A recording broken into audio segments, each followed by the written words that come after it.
Time for you to go beast mode. King of the jungle, cause you're an animal. Time for you to go overload. Eat your competition alive, cause you an animal. What's my competition? Only me. Go head to head with my enemies and smashing the smithereens. Calisthenics burning calories. Bring that fire ready to blow up. Now we're the kerosene. You're a fighter, you're a fighter. Never gonna give up, never gonna back down. Get up, get up, get up, get up.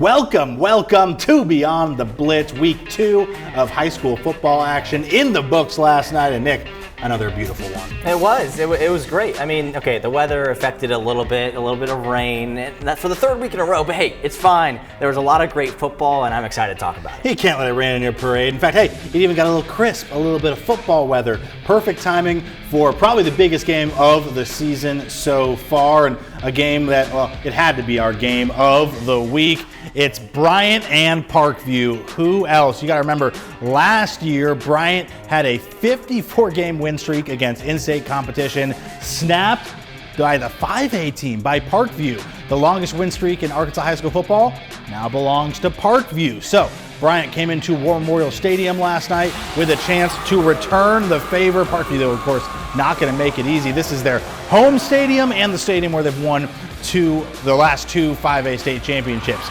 Bryant, though, you got to remember, it's also a stadium where they've won 5 of the last 6 7A state titles. First drive there, Jordan Walker to Carter Ratliff. They're already deep in the red zone, and now Walker making the play extend a little bit, just in time for his wide receiver to get wide open.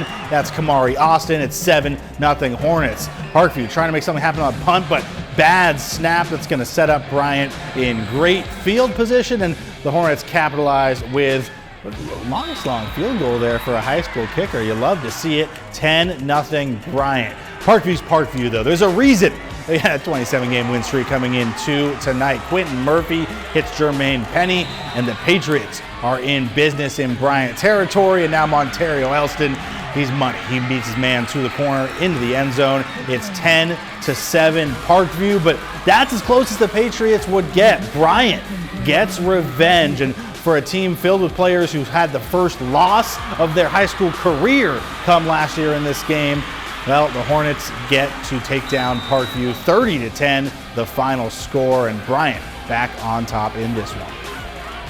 Big time revenge there for the Hornets. So we just saw 2 of the top teams in the state facing off. Another one of the teams that's right up there with them, that's Conway. Tonight hosting 6A foe Marion. The Wampus Cats on their first drive of the game. Grayson Wilson rolling and not finding his teammate, finding the other team. Gets hit, and it is a pick 6 for the Patriots. Marion taking it all the way. You can't ask for a better start. And now Conway gets the ball back, and Grayson Wilson this time, he's going to connect with his wide receiver, Cameron Blackman, for a huge gain inside the red zone. That sets up for this guy. Trey Harris, we talked about him last week, the skill player for the Wampus Cats, rushing in 7-7. We're all tied up in the first quarter. Wilson once again. Pinpoint accuracy this time to CJ Neely, the speedster, running it in for the Wampus Cats, 14-7, and this would be when Conway would start to lay it on the Patriots. Wilson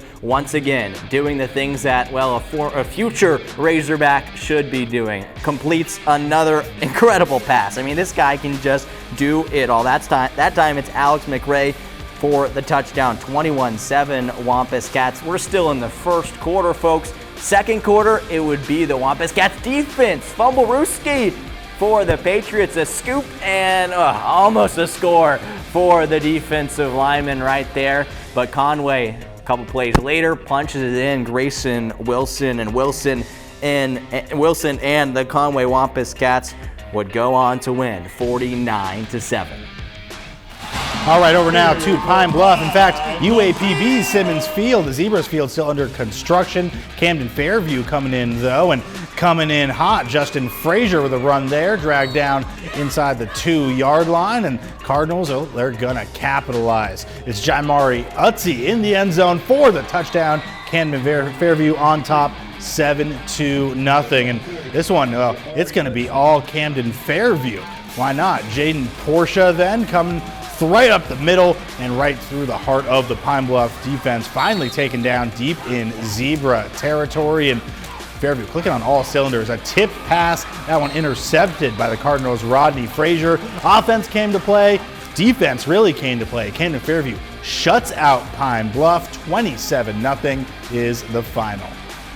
We turn now to North Little Rock and Benton. Two programs heading in a bit of an opposite direction. North Little Rock on the up, or North Little Rock on the down a little bit, Benton on the up and up, but two storied programs in Arkansas high school football. For the Panthers, first play of the offensive possession, it's a trickeration here. Will Carter, the scorer for the Panthers, he got the pass from Maddox Davis. 7-0 early on for Benton. A minute later, they would threaten again, but this time held up by the stout North Little Rock defense. That's 4th and goal, but the very next play, oh no, charging Wildcats can't hold on to the football. Looks like it's going to be a safety for the Panthers, but actually this was called a face mask on Benton, and North Little Rock, though, cannot take advantage, but Benton, they can.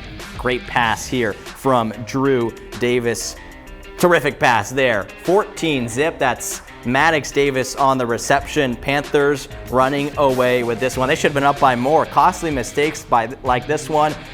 Thought it might cost him for a little bit, but it did not. Drew Davis coming back once again and dominating on the offensive side for this team. The Panthers just doing what they do in this game, taking down North Little Rock, a big-time win, 42-13. All right, head down Highway 10 now. Joe T. Robinson, the Senators student section. Of course, Senators, red, white, and blue. It just makes sense, right? Hosting Lakeside, but early going, it's all about Robinson. Tyson Braden, the quarterback. He's a transfer from North Little Rock. This time finds Nick Abrams, 7-0 in the early going. The Rams, though, this is a Rams team that exploded on the scene last year, trying to prove it wasn't just a fluke. A big drive, cut short, though, here on 3rd down. Grady Oman tackled short. Lakeside going for the short field goal to get on the board, but it's no good. He pushes it, and it's still 7-0 Robinson. And next Senators drive, we're going to see this connection a bunch. Ty Braden to Jaden Todd, gets him into Lakeside territory, and then, well, why not run it back? Same quarterback, same wide receiver, pitch, catch, touchdown. Robinson on top, 14-0. Lakeside would come back in the second half to take a late lead, but it's the Senators prevailing, 24-19 the final. All right, CAC hosting the defending 4A champs, Harding Mustangs, running out on their home field, pumped up and ready to go for this one. But it would be the Wildcats that get it started offensively. Owen Miller, the All-State quarterback, just throwing it up a prayer, and Connor Taylor answers that prayer. Puts the Wildcats up 6-0 early on. A few plays later, though, CAC staying right in this one. A sophomore quarterback, Connor Taylor, throwing and finding Jason Hunt for the touchdown. And look at this, the Mustangs up 7-6 in this one. And how can you not be pumped up as a student section when you are taking down currently the defending national champs? But once again, Harding on the offensive possession here, trying to do what Miller did earlier as the buzzer sounds, but this one is tipped and caught by the other team. CAC with the big-time interception. They would go on to have an offensive possession here coming up that would be caught by Jason Hunt. Look at this big-time play right into the breadbasket for Hunt, but it'd be a CAC team that would fall in the end. Harding with a big-time second half to take down the Mustangs.